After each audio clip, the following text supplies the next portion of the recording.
My name is Bob Baggett, Hosea Lowry, Lafayette Lucky Trice, Odell Sassonet, Julius Coleman, Esther Wilfong, Joe Paul Pat Patterson, Old Doc Gregory, Vivian Anderson, Saritha May, Ruby Sassonet, Ellen Torrance, Maddie Langsford, Ella Trice, Marion Hawthorne. I am not a ghost or an apparition. I'm a story. I'm a town called Maxville.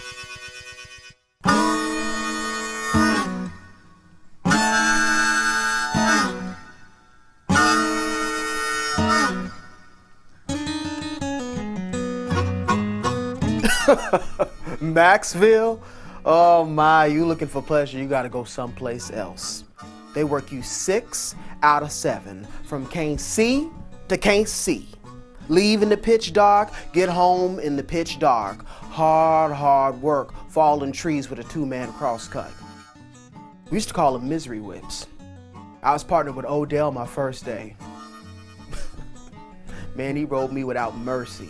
Used to call me green stuff. Say, hey, green stuff, you gotta stop riding that saw. You keep pushing, but you gotta learn to just pull. This here misery whip lives up to its name every time you push it, son. He say, at the end of your pull, you gotta ease up. I will feel your easing up, and then I pull. You pull. I pull. You pull. I pull. You pull. No pushing. He say if we're bucking right, it'll feel like we're cutting butter in July. If you push it, you'll warp it or worse. Then he stuck a finger in my chest and said, the first time today you push that whip, I'm throwing a handful of pebbles at you around the tree. Second time you push it, I'm chucking a tater-sized rock at you. You push that saw a third time today, green stuff, and I'm personally coming around the tree at you with a rock bigger than your old empty head. I sure do miss Odell.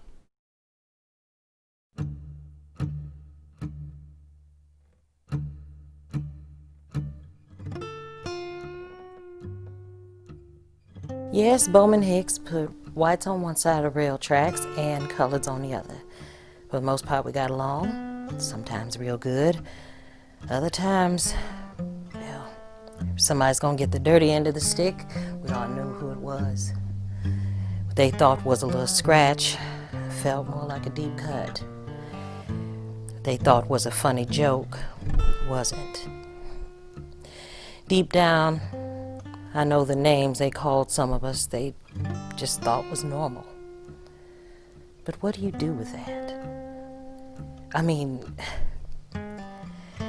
what do you call that feeling when a white friend that you really like, you hear them call your uncle or your cousin Midnight or Nigger Bob or Boy? What do you do with how that feels? Up until Bowman Hicks left, our children wasn't allowed to go to school with theirs or go into their houses, but they played together. And all of the crew bosses and the supervisors, they were all white, as were the nice homes. Our menfolk played baseball separate at Maxville. 2 teams against each other, coloreds versus whites. And we whooped their tails real good. Them and any other team that played us well, until they wouldn't play us anymore. It wasn't until recently I heard that Maxville was the only segregated town here in Oregon. Well, none of us were gonna complain. I mean, we all needed the work. Not to mention, most of us was from the South anyway, where segregation was as common as breathing. And it wasn't gonna do no good to complain in a company town. I mean, I never thought to complain. When you're standing out in the pouring rain all your life, It never occurs to you to complain about getting wet.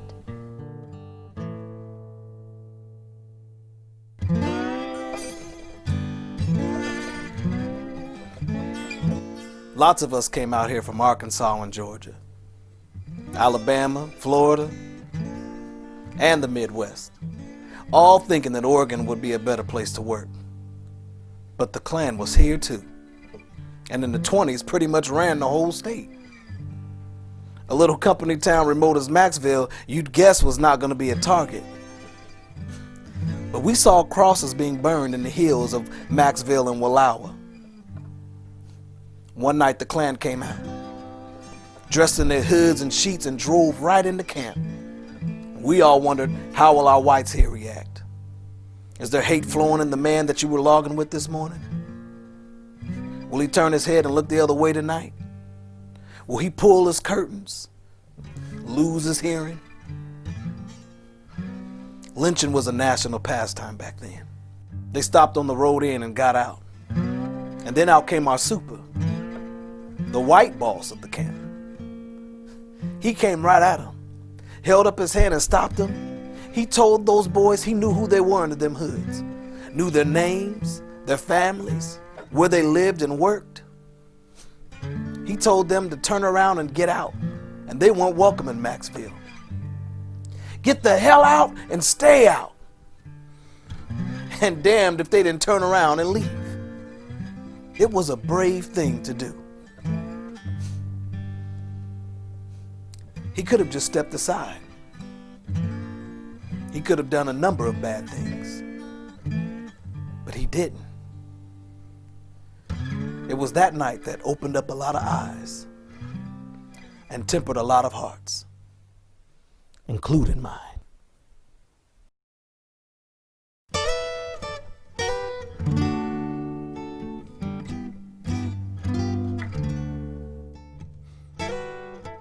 Maxville was just thin pickings. Even the houses weren't proper houses, just shy of being shacks, really, built to fit on flatbed cars right on the tracks so they could move them to where the logging was. One door, one window, one room with a stovepipe hole out the side. No plumbing, no electricity. The only thing that we had lots of was bed bugs. Lots and lots of bed bugs. And not just in your bed, neither. I found one once at the bottom of my mush bowl, looking up at me. I was sure that I had just swallowed the rest of his family. Made me scream so. I scared the husband almost to death. Isn't it a gift from God? How we mostly lose the bad and store up the good, like us women in childbirth. How we somehow forget all the pain of our first, or else we'd never ever have our second. Bowman Hicks did everything they could to keep us apart. Except for the men working together, did everything they could to have us hauling water from different spigots or playing baseball on separate teams. The thing is, when you got folks struggling all together, folks start caring and listening, and stories get shared. Stories of friends back home, or nieces getting married, or holidays and such. Nope, the company really failed at keeping Maxville apart. The men, black and white, worked elbow to elbow all day long, and all us women crossed the tracks at some time. We'd borrow a cup of sugar, take some soup, whoever got sick, share some gossip over washing clothes. When you're in it like we were, no matter what it is, you find that things go easier when you're getting along. Life starts when stories get shared. And you know, it usually ends up that way too.